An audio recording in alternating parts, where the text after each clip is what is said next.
Hi, I'm Don Raffato with Gibson Acoustic Guitars, Bozeman, Montana. Holding in my hand an incredible example of a slope-shoulder dreadnought. This is a 1936 Advanced Jumbo, heavy Murphy Lab aged, wonderful, wonderful instrument. Slope-shoulder dreadnoughts were first introduced in 1934. The Advanced Jumbo has a few changes from the Jumbos that came out earlier.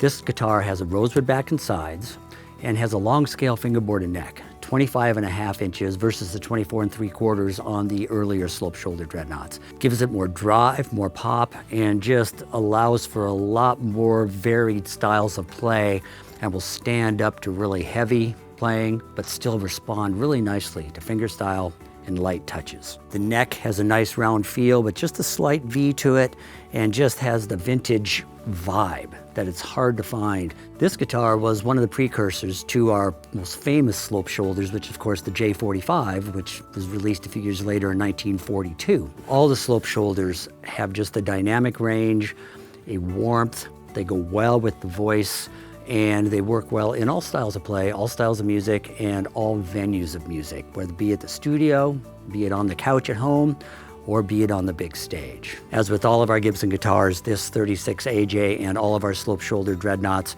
have a dome top. Now, they're generically called flat-top guitars, but our guitars have a 28-foot domed radius on the top, which allows for better clarity, better projection, and just better definition from note to note, whether you're, again, playing fingerstyle or strumming, or just playing single note runs. It works well for all the above. All of our guitars also feature a hot hide glue dovetail neck joint. The hot hide glue is a product that we used before there were modern glues, synthetic glues, super glues, wood glues.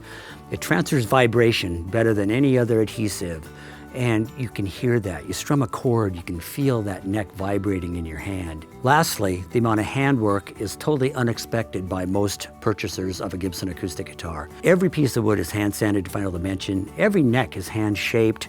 Every piece is hand assembled.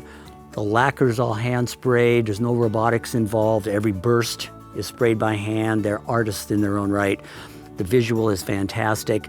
Every guitar is slightly unique. And when you purchase a Gibson guitar, it's the only guitar exactly like that in the whole world. And you have to feel like you have a piece of history in your hand. The 1936 Advanced Jumbo is a great example of that, along with all of our slope-shoulder dreadnoughts, starting with our studios, J45s, through our standards. We have custom-built J45s, and of course our historics.